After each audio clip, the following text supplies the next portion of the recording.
One of my favorite things about living in a big city is I get to try restaurants all the time, and new restaurants are always popping up. So I wanted to show you 3 of my top fine dining restaurants that I'm loving right now.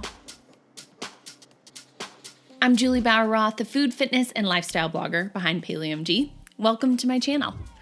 I'm here to share my favorite food, workout, and wellness tips to help you live your best day in life. Today we're going to be talking about fine dining. Okay, not crazy fine dining, but nicer restaurants that you're gonna pay good money for. So I recently walked you through my top 5 casual dining restaurants where you can get food to go or you can eat it there. But now I wanted to walk you through some of the restaurants that are gonna cost you a little bit more and are gonna be totally worth it. I have 3 on my current list, and of course I have more, and I have a full blog post of all my favorite Denver restaurants, which I'll link in the description below. But these are 3 of my top favorite at the moment. First, I'm gonna take you to the Wolf's Tailor and show you what they create there. Number 2, I'm gonna take you to Wildflower, which I don't feel like a ton of people know about, and everyone should. It's phenomenal. And then number 3, a new one for me called the Fifth String that my girlfriend recently introduced me to, and now I cannot wait to go back. But who cares what I have to say? Let's go eat. So we are on our way to the Wolf's Tailor. This is, I think, my favorite restaurant in Denver. I love it so much. It's not a place I go on a regular basis because it's more expensive, but for a reason. So before our daughter is born, we're going on a little date night and sitting in Denver traffic, as you do here. But Wolf's Tailor is such a cool spot because it is a no waste place. They try to make sure there's absolutely no waste. So they take the bones of the animals they use and they use that on their charcoal grill. They mill their own flour. They use any leftover animal parts and use that as different appetizers the next day. They're freaking awesome. It is unbelievable. And yeah, you can't say it's a particular style of food because you might have an Italian dish like pasta, you might have a Thai inspired dish, a different type of Asian inspired dish. I've always had a beef tartare there that's incredible. And one of my favorite parts that I've only had this experience at another restaurant in Leavenworth, Washington. They do drink pairings with all of their meals. And so it's usually a 4 or 5 course meal, and you'll get drink pairings with everyone. And you can either do wine, cocktails, or mocktails. And so I always get the non-alcoholic ones just because I don't really like alcohol, and right now I'm pregnant.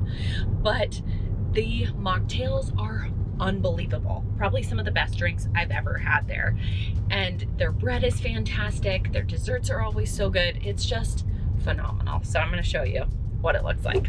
Wolf's Tailor is in the lower highlands of Denver, and it has a very sleek feel inside. Everything is very clean lines. I dig it. So for our first course, we had a little bento box of 3 different things, from an oyster to a mazake and a tart. I can't even tell you what all those things are.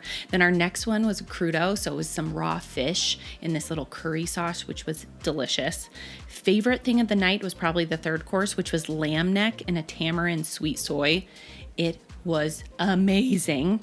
And then their bread. Their bread is phenomenal. Some of the best bread I've had here in Denver.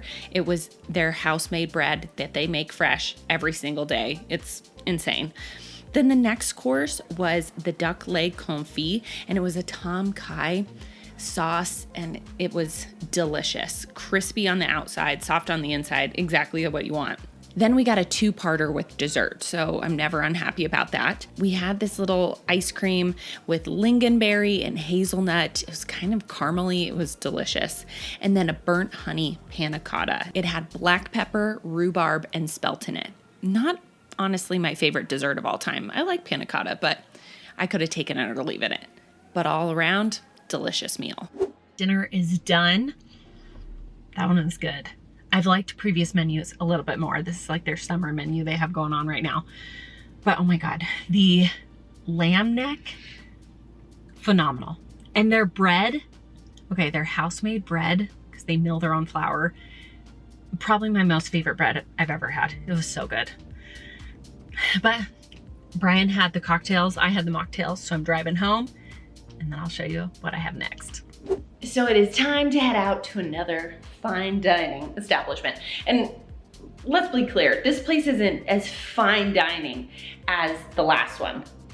The Wolf's Tailor is one of those super fancy night outs, big time celebration. This is more a place you can go to on a regular basis.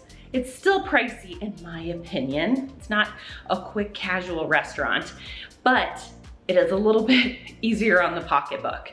This place is called Wildflower, and I feel like it's a little hidden gem in Denver, but at the same time, I always have a hard time getting a reservation, so it's obviously not.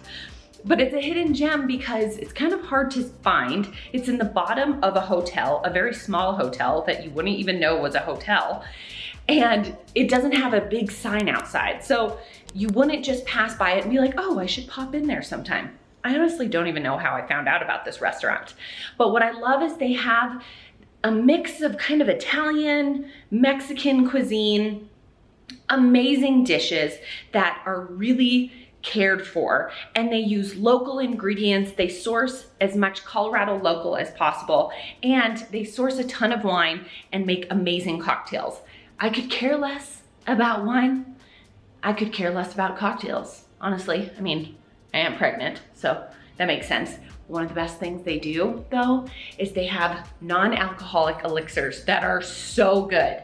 So tonight I'm heading out on a little date with my mother-in-law and sister-in-law. I'm gonna take you along to Wildflower. Like all of these delicious restaurants, Wildflower is in the lower highlands of Denver, and it is very hidden. It's right in the bottom of a hotel that you wouldn't even know was a hotel. So it's hard to find. They don't have a sign out front. We got a little gift from the kitchen, which was first this raw salmon. I have no idea, but it was delicious. Then we got the Wildflower focaccia, which had rosemary, preserved tomato herbs, whipped garlic, which you dip your focaccia bread in. So good. Then we got the grilled artichokes, which is like a little salad, but it has pea shoots and snap peas and all these different delicious items. Then you have to get the croquettes when you're there. It's these potato croquettes. It has pita hummus, mint, pea shoots. And then I finished my meal off with the most delicious salmon. The salmon is always perfectly cooked there. It was so good. Just sitting on the stairs now. Just got home from dinner. Sitting wide-legged with my current dress on because it was a good, delicious meal. Wildflower is incredible. And you're gonna get a fine dining experience without the crazy, crazy bill at the end. It's just an average bill in Denver. But the food every time I go, every time is perfection. Honestly, I would recommend Wildflower over Wolf's Tailor. I'm gonna say it. Both are great, but Wildflower wows me every time. It was just so perfect. You gotta go there. But I have one more place to show you. So we got another date night tonight. We're going to the Fifth String. So I know this place has really good cocktails, which is a bummer that I can't have a cocktail. I was just telling Brian that I'm bummed I haven't had any sort of margarita this summer. And I'm not a big drinker, but I just want a margarita. We're close, about a month away. So we're going to a date night at the Fifth String. This was recommended by many people now. Heard a lot of people talk about it. So I'm gonna see if it's gonna be one of my top 3 Denver more fine dining restaurants. And this isn't as fancy as the Wolf's Tailor or more expensive than the Wolf's Tailor. It's gonna actually be a little bit more palatable. But I heard they have an amazing bread option where it's like the butter is lit with some sort of candle or wick, so it like melts onto the plate. Really excited about that.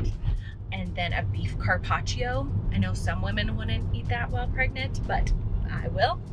And I think they change up their menu on a regular basis. So very excited to try all the things here. I made sure I was very hungry going in. So I'll show you how it goes. The Fifth String is located in the lower highlands of Denver, and it has a very industrial feel inside, but kind of farm to table at the same time. So we started off at the tallow candle bread service, which is a very long, phallic looking bread, if you will. And then it has a tallow candle right in the middle that melts into salt and herbs. It's divine. Then we had the Wagyu beef carpaccio, which I could have eaten 4 more plates of this. It blew my mind. Then I got the New England sea scallops, which is on a creamed corn. And then Brian got the Wagyu meatballs with gnocchi. Both were the perfect size plate, so we weren't too full. We were satisfied. It was divine. Okay, that dinner was fantastic. Absolutely is going on this list because it was so delicious. So many like little touches here and there that just really made a difference. The flavors were incredible. The only downside, is our server kind of sucked. She wasn't a fun vibe. And at the other restaurants, we had like good vibes. You just want good vibes when you're eating, right? Energy is in your food. But loved it. I cannot wait to go back, and I would highly recommend it. Now, I've taken you to 3 of my favorite restaurants, my current favorite restaurants, because they're always changing and evolving. And I want to walk you through what those bills looked like. Because when you're going out to a nice restaurant, obviously you're going to pay more for the experience. Maybe you're getting a cocktail, some wine, whatever.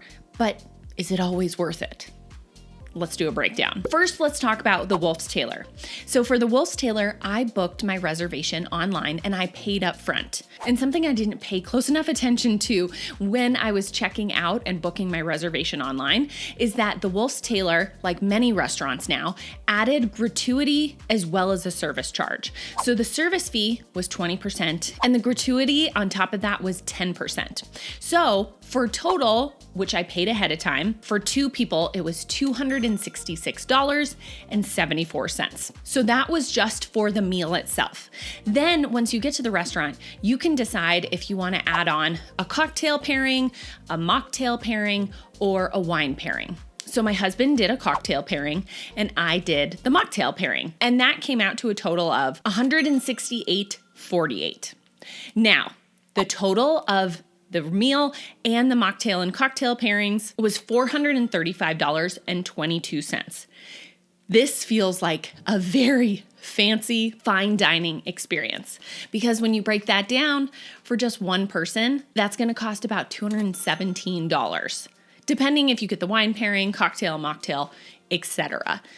That's a big chunk of change. This is definitely a restaurant where either you really just want an experience or you're celebrating something that feels really worth spending that much money. To me, that's a big chunk of money, and I love food. All I care about on any sort of travel is the food experience and the beach. That's all I care about. I could care less about going to a museum or some sort of activity during the day. I just care about the food. And so I'll pay good money for food. But I definitely felt like it was a pretty penny for food that has been a little bit better in the past. Still love this restaurant and highly recommend it, but it didn't floor me like I had experienced the first time I went to Wolf's Tailor. And for $217 a person, I want to be floored, that's for sure. Next up, Wildflower. So I went to Wildflower with my mother-in-law and sister-in-law, so there were 3 of us. So we ordered the $10 Wildflower focaccia, absolute must. The $16 grilled artichokes, another must. $14 for the croquettes, which are those potato puffs that were, they're crazy incredible. And then I ordered the salmon as well as my mother-in-law. Both of us, that cost $33. And then my sister-in-law ordered the New York strip steak, and that was $44. So the bill came out to, with tip, $198, which is about $66 per person. Now to me, this is a meal that will wow you. Not only was the service incredible, our server was fantastic. The people who work there are always so helpful. They're so inviting. They make the experience worth it. But then the food was phenomenal. And every time I've been there, which I think I've been there 5 or 6 times, it never lets me down. Never once have I had a meal where I was like, well, that wasn't as good as last time. No, it's always perfect. I love this spot, and I think it's absolutely worth $66 for 3 appetizers and an entree on top of that. Can you tell? I'm fired up. I love this spot so much. Can this child leave my body yet? Oh my God. And then number 3, the 5th string. So we got the $12 tallow candle bread service. So good. The $23 Wagyu beef carpaccio. Must. And you should put it on your bread. So good. And then I ordered the $38 New England seared scallops. And then my husband ordered the $35 Wagyu meatballs and gnocchi. Now he also ordered, I think it was a $15 glass of wine on top of that. And so the total came out to $163.04. Then when you divide that in half, that's about $81.52 per person. For 2 appetizers, 2 entrees, and a glass of wine, I think that's a pretty dang good deal for how good this food was. This place was phenomenal. The bread was crispy on the outside, soft on the inside. The tallow candle was just such a cool touch, which I've never seen a restaurant do. And the Wagyu beef carpaccio was perfect. Absolutely freaking perfect. I couldn't have loved it more. And our entrees were so good. I mean, we completely cleared our plates. The only thing that was a bummer about the 5th string is we didn't have great service. Our server seemed very annoyed with every choice we made. It was never a good enough choice. And she asked, "Do you need anything else?" We're like, "No, we're good." She would kind of just stand there and stare at us like she was annoyed. You know, maybe her personality is just a little different. But of course, when you're going to a restaurant, you want the whole experience, and that brought down the experience just a little bit. Now, if I had to rank them, which obviously is not nice to do, but I'm gonna do it anyways. Number 1, for service, for experience, for food, Wildflower. I mean, I think you get your most bang for your buck. When I'm splitting 3 appetizers or small plates and an entree, and it only cost me $66 for phenomenal food, and we actually took some home with us, plus our server was so helpful, so kind. Number 1, all the way, I still love that restaurant through and through the most. Number 2, if you want incredible food, 5th string is gonna give that to you. It will not let you down. Whatever this chef is doing, he knows what he's doing, and it is perfection there. The only thing is the experience wasn't as much as I had hoped it would be. You know, I just want to be dazzled a little bit, okay? Maybe I'm just a person who loves a smile, but if I don't get a smile from a server and they seem annoyed with my choices, it doesn't excite me as much. But the food, perfection. And then number 3, which I was highly surprised about. I thought the Wolf's Tailor would be number 1 by far. Their service is incredible there. I love the ambiance inside or outside, depending where you book. Their outside patio books up really quickly. And then the food was delicious. But when you're paying $217, which of course, I got the mocktail pairings with every single meal. So you're getting a lot of drink and a lot of different food. So of course it's gonna be more expensive, but it just didn't floor me. It didn't wow me. It didn't strike me in the face like, oh my God, for the price. So I'm gonna have to rank it number 3. Most expensive is number 3 on the list. It shows that fine dining doesn't always have to be crazy expensive. Now, I hope this gave you some new restaurants to try in Denver if you live here or if you're just visiting. But remember, I have a whole list on my blog of all my Denver restaurant favorites. It's an old blog post, but I update it on a regular basis. So there's always new restaurants in there, and I'm erasing some of the ones that maybe closed down during COVID or recently, or just don't floor me anymore. I really love the word floor today. Maybe because I'm super pregnant and want to lay on the floor. I don't know. But hopefully this helps you out. I'll link the blog post in the description below, and I'd love to hear from you. What are your favorite Denver more fine dining restaurants, somewhere that it feels like a fancier experience or you have to make a reservation at? Do you have any favorites? Because I'd love to hear from you and I'd love to try them. I'm about to pop out a little babe, so I know I'll be ready to try all the restaurants by the time this video comes out and be going on some date nights. I can't wait to hear from you. And don't forget, I have a few more videos coming up. I'm Juli Bauer Roth of PaleoMG. Thank you so much for joining me. Now I think I'm gonna go have a snack.